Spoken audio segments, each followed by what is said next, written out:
I'm not an historian by profession, I'm a soldier.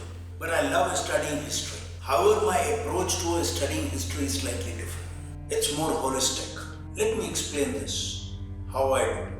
History is not a collection of just isolated events. It's a continuous thread from one end to another that weaves together stories of civilizations all over, cultures and innovations. Understanding history holistically allows us to see the connections between events and how they shape the entire history of mankind, present to future. So instead of studying it piecemeal, we should study it like a continuous thread from one end to another. And when we do that and take this holistic view, it encourages critical thinking and enables us to have a comprehensive understanding of our world. अगर हम ऐसे नहीं पढ़ते हैं और piecemeal में पढ़ते हैं तो क्या होता है, जैसे टांगे का घोड़ा होता है ना, उसके दोनों तरफ आंखों में ऐसे पट्टा लगा होता है, we become parochial, narrow outlook हो जाता है. और अगर हम holistic view लें तो पूरा continuous, like we study like a thread, from one end to another, our horizon broadens. Now let me take a few examples to explain this. The first one is of the Industrial Revolution that came in around 18th century. It was built on basically scientific revolution, and it changed the history of mankind all over the world, all over the continents. It was not restricted to just one country or one continent. It spread all over. The development of a steam engine, the long-range communication systems, it was an outcome of this scientific revolution. Let's take another very interesting example of aloo, potato, which we Indians eat with almost everything, Dum aloo, paneer aloo, matar aloo, aloo tomato. Now this same aloo was not known anywhere except to the people of Peru. Only it was restricted to Peru. Peru is in Latin America. वहीं के लोग खाते थे almost in 16th century. उन्हीं को मालूम था आलू के बारे में. Now, the voyages of Christopher Columbus opened the whole world, and so it enabled aloo to travel all across the continents, all over the world. And aloo has got some inherent qualities. उसकी yield ज़्यादा थी, it was resilient to weather, and so it became popular. It became a substitute to world food shortages. So the voyages enabled aloo to travel all over, and it was easy to grow. In India, it was introduced by the Portuguese sailors in 17th century and popularized by the British, and we eat it now. So these voyages cannot be and should not be looked at one narrow perspective, that is colonization. There is another perspective, aloo. So there are many such instances, when we study history in this manner, taking a holistic view, we find that ये जो narrow view होता है history में, वो खत्म हो जाता है. So my aim through these 10 to 15 minutes videos is to make our study of history more holistic, enabling us to look at this journey of mankind in a more holistic manner, the challenges we face together, the achievements we had, and in their entirety. I hope it serves the purpose. So let's begin with the unbroken thread, a holistic approach to understanding history.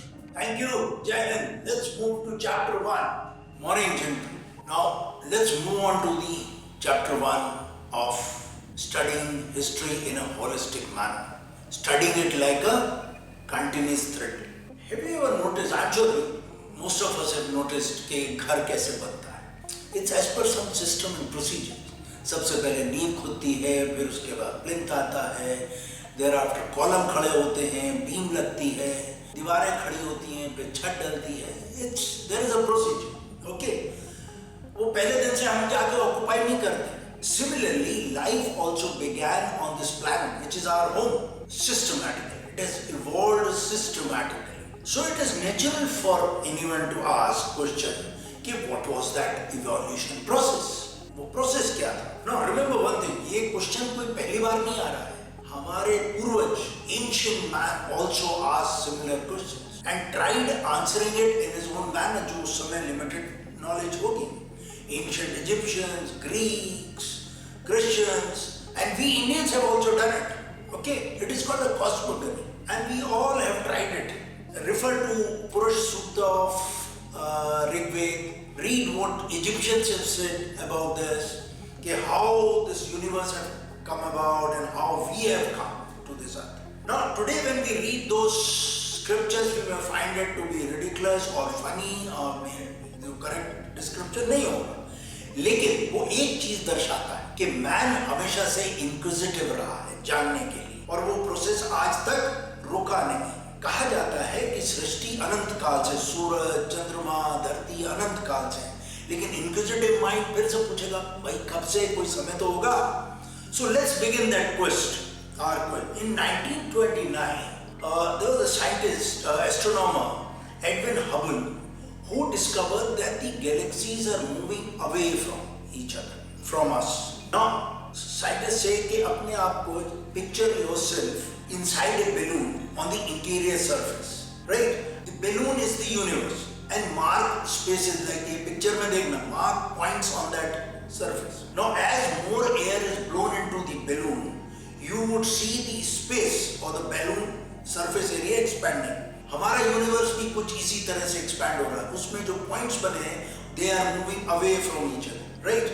सो अब point ये आता है कि balloon का तो point ठीक है, but how did Hubble came to this conclusion that the universe is expanding? क्या देखा उसने यूनिवर्स में ऐसा? Find out. Okay, it's all available. थोड़ा ढूंढेंगे हम तो मिलेगा. Now his discovery supported another theory of a scientist, George, who in 1927 said कि यूनिवर्स जो बना वो बना एक एक्सप्लोजन से, right? It was extremely dense and hot and it is still expanding. तो subsequently calculations जो हुए वो हुआ कि जो big bang, his theory was known as Big Bang theory. Now वो उससे पता लगा कि कैलकुलेशन से कि एक्सप्लोजन जो हुआ, बिग बैंग हुआ, वो 13.7 or 13.8 billion years ago हुआ. How did they calculate this? Find out. What was the basis of this calculation? Now, in the honor of this great astronomer, Hubble, a telescope, a huge big telescope was designed and placed in orbit in 1990 at an orbit of around, I think, 540 or 500 odd kilometers above Earth's surface. पता करो उस telescope के features क्या है? How does it take pictures?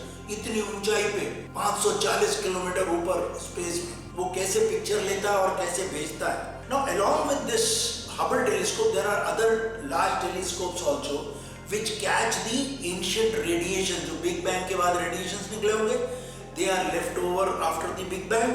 तो वो telescope उसको radiations को कैच करते हैं और उनको डिटेक्ट करने के बाद that is called as cosmic microwave background. और उनसे जो है वो मैप करते हैं कि यूनिवर्स किस तरह का होगा. Now, scientists have mapped the universe as it existed at about 10 to the minus 36 seconds.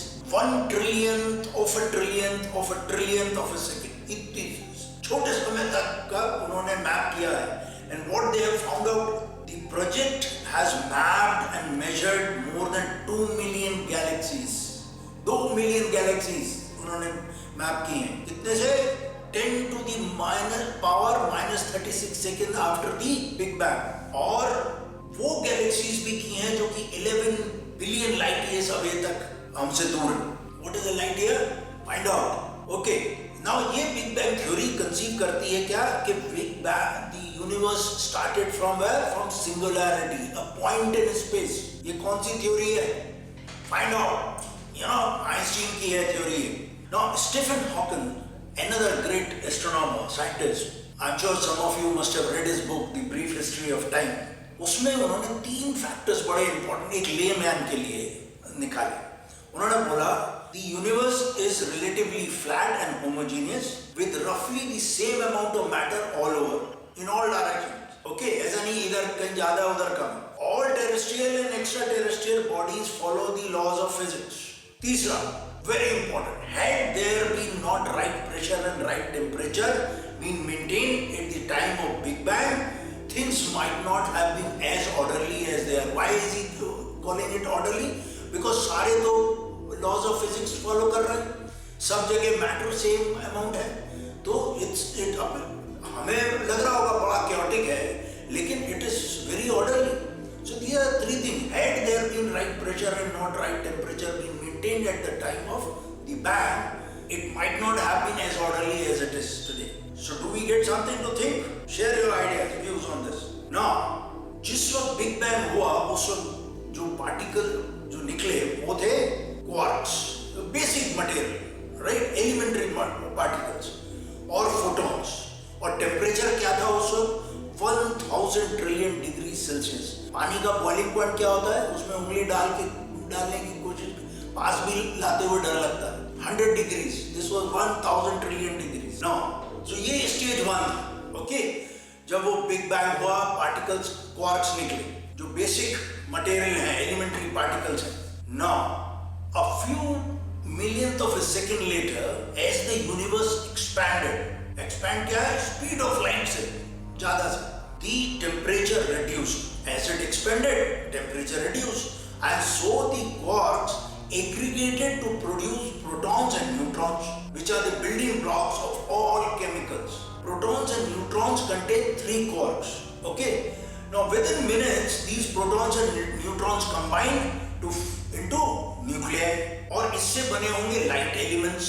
कौन से light elements? जो कि पहले 3 मिनट में बन गए, साइंटिस्ट कहते हैं. ये लाइटेस्ट एलिमेंट्स दो जो हैं वो कौन से हैं? Hydrogen and helium. And they were produced in the hot dense conditions of the birth of the universe. Hydrogen and deuterium, जो कि हाइड्रोजन का आइसोटोप है. Find out what is an isotope. They combine to form helium. So scientist have found out कि 73% of the mass of the visible universe is in the form of hydrogen. Helium makes up to 23% or 25%, and the rest others are 2%. So as the universe, then comes the next stage. As the universe continued to expand and cool, matter began to join together under the influence of gravity. So जो जिसे हम कहते हैं dust, cosmic dust or matter, जो निकला वो started joining together under the influence of gravity. So the clouds of gas and dust formed. Eventually उससे बने क्या? Gave rise to stars and galaxies and planets. हमारा solar system भी उसी cosmic dust से बना. Right? It would not be wrong to state here कि हम भी उसी dust के हिस्सा हैं, हम भी उसी से बने. Right? And so these vast collection of stars, planets and other celestial bodies, objects are held together by gravity, and often contain billions and trillions of stars. The dark matter, now find out what is a dark matter, is an invisible substance that makes up most of the universe mass, and that played a crucial role in the formation and structure of galaxies. Find out what dark matter is. Our solar system with sun as a star and planets also evolved through this same process. Now for the first 380,000 years almost, all matter and energy existed in the form of an extremely hot and dense spinning ball of ionized plasma. Now once the universe had sufficiently expanded, so it started cooling down. Now after almost 380,000 years after the Big Bang, the subatomic particles could start acquiring electrons, right? And they became neutral hydrogen atom, because most of it was hydrogen, as we discussed. So it became a neutral hydrogen atom, and this ushered in the dark age because the light could not pass through it. And now through these telescopes we can see that light as the cosmic background radiation today. Now once sufficient stars and galaxies were born, that ultraviolet light, right, could then produce those hydrogen neutral atoms and ionize them once again, right? And therefore, thereafter, it allowed the photons to travel, and the universe became transparent. It was opaque. आज हम देखते हैं कि दूर दूर से star और galaxies हमें चमकती हुई दिखाई देती हैं, उनकी लाइट हम पे आ रही है. 3,80,000 years से लेके for billions of years it was opaque because it had only neutral hydrogen. और जब sufficient number of galaxies and stars are produced, तो वो ultraviolet light ने वो ionize किया उन हाइड्रोजन एटम्स को और फिर से लाइट जो है वो आने लगी. Now this process took lot of time, right? वो जो cosmic dark ages थी उसको वो roughly करीब 680 million years start हुई and ended approximately 1.5 billion years after the Big Bang. So imagine how much time it took for the light to come and pass through that opaque environment, right? This period is known as the dark age of the universe, and you can have a look at the pic, right? Okay, now moving on. अब हम आते हैं timeline. देखो big bang कब हुआ? Around 13.7 13.8 billion years. Formation of first stars 13.6 billion years. Formation of milky way around 13.5 billion years. Formation of solar system 4.6 billion years. So from the explosive birth of Big Bang to the intricate formation of galaxies, stars and planets, each step in this journey is a testament to the incredible forces at work. और ये पूरा हमें ये evolution process जो है ये कोई एक रात की जर्नी नहीं है, इसमें billions of years लगे, right? As हबल टेलीस्कोप और जो और टेलीस्कोप हैं और journeys to space, to Mars, to Jupiter, they keep unveiling the mysteries of the universe. They are helping us to see further and understand the universe more deeply. Although we have come a long way in understanding our universe, from Purush Sukta to now, but our exploration of the universe is far from over. It is still continuing. So study more about the missions that go to Mars, that are still there working, and also far off planets. We have been to Jupiter, ये चक्कर लगाए, Saturn, Neptune. Find out कि क्या मिला universe के बारे में. So as we move ahead in our journey, another question that arises is how did our universe वो एक पॉइंट से आया कैसे? इतना मैटर कहाँ से आया? इतनी एनर्जी कहाँ से आई? And for what purpose? Share your views. Okay? So from here we move on to the chapter 2 of our history made holistic. Right? Thank you. Jai Hind.